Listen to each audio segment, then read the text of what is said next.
Such a something broke in me when that happened. On stage was always this place that for all my life that I could go, and whatever was happening in my personal life or anything, I could go on stage, and I had that moment of communion with the fans, and the spirit moves, and we give it to each other back and forth, and that was safe for me.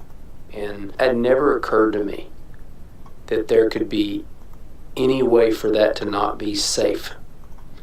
And after Vegas happened, those bullets shattered that safety, and it just something broke in me. And I got sent that right after it happened, and that interview was really the impetus for what happened on the Grand Ole Opry. I wrote a song called "Why Not Me," because you go through this moment of, okay, I played Friday, and this happened Sunday. Why didn't it happen Friday? And you go through, could have been me, right? And just to see the people on Friday night and to see how they were so full of life.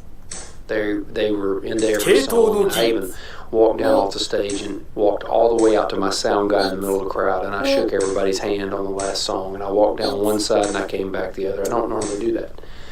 And I did it that night because it was just the spirit was so great. And then to see what happened right after that, it just it spun me. Is it something you still think about a lot? All the time. We went through a period for a while where I had a fair amount of PTSD. I went through a couple of years of that. It's always there, always in the back of your mind, and I still think about it. She and Sonny had tickets to see you at the Grand Ole Opry. You didn't want to play that show. You did. You went on stage and you talked about this, and if it's okay, is it right if I play what you said? Yeah, sure. Okay. I went down the right side and I shook everybody's hand, and I told them thank you for coming. It's been a heck of a year. It's been a hell of a year, actually. And I went all the way down the right side, waved at my sound guy, came back up the left side, smiling faces, hands in the air, pictures being taken. And I jumped back up on stage, and I played Old Moan and A Man That Was Gonna Die Young. And 48 hours later, those places that I stood was carnage. And those were my people. Those were my fans. And I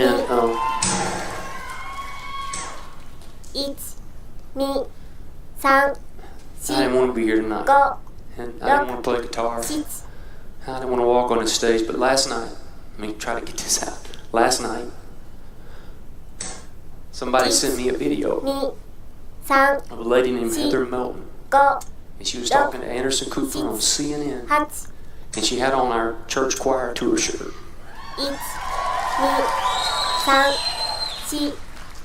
And he said, "What brought you to Vegas?" And she goes, "We went there to see Eric Church, and because he was her husband who died, it was his guy, and we went there to see his guy." And then she said, "We have tickets for the Grand Ole Opry tomorrow night."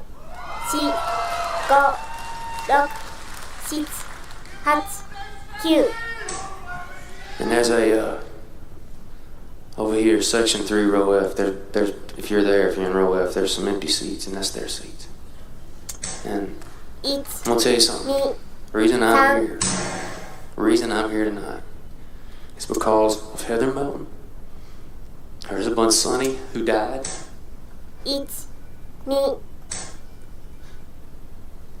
And every person that was there, because I'm gonna tell you something, I saw that crowd. I saw them with their hands in their air. I saw them with boots in the air. And when I saw that moment in time that was frozen, there's no amount of bullets that could take away. No.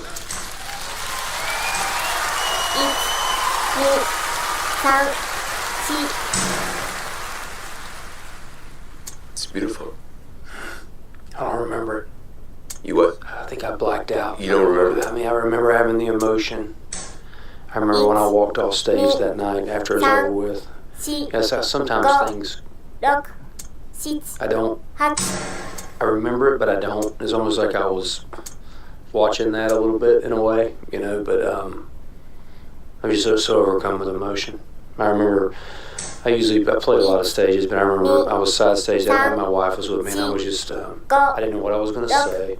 I didn't know if I could say anything. I didn't know if I could play the song that I had written in the 48 hours since it happened. And I remember just pacing back and forth on the side of the Opry, you know, trying to figure out what I was going to say, and it just came out. Does that image that you talked about, is that still frozen in your mind? Oh yeah. Yeah, I mean, that crowd, that joy.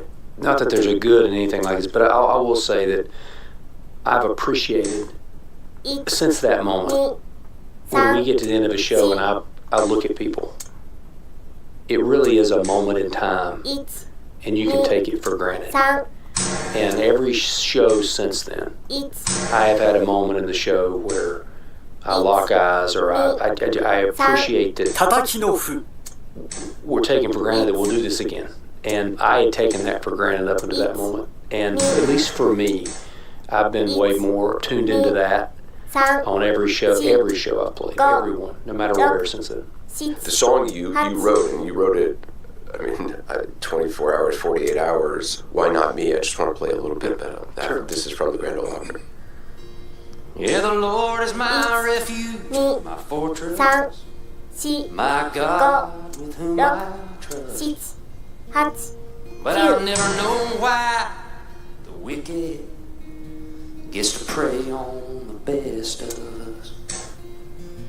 Why you full of life and promise, at the top of your lungs so loud. My songs that you sang so sweetly, in my ears forever.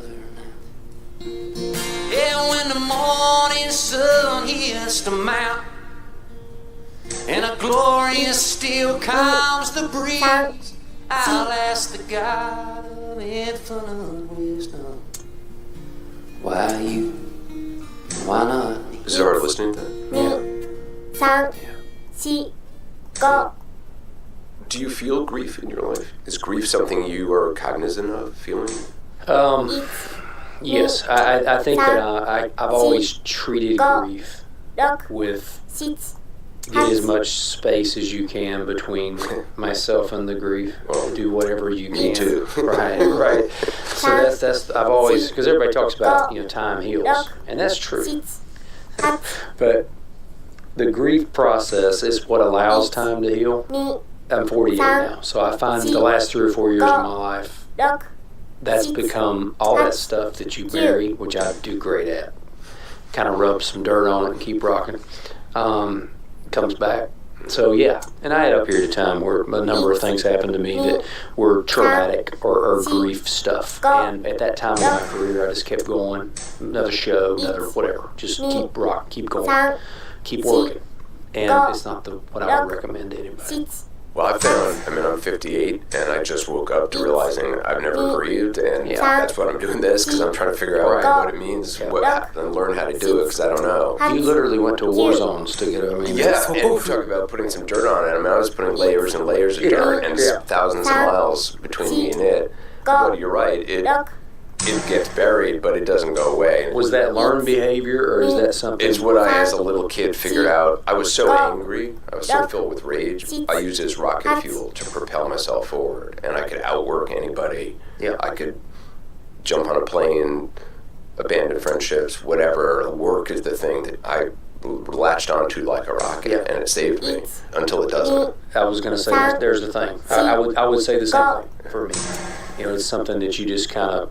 To me, it was always space. It's just get as much space as I can. 2 weeks, 1 month, 6 weeks. You know, it's not healthy, but it's the way I've always dealt with it. Do you find that different now? Yeah. Because you've taken a break from recording, and I wondered how much of that is just like catching your breath. I think some of it is family and kids too. You get over it.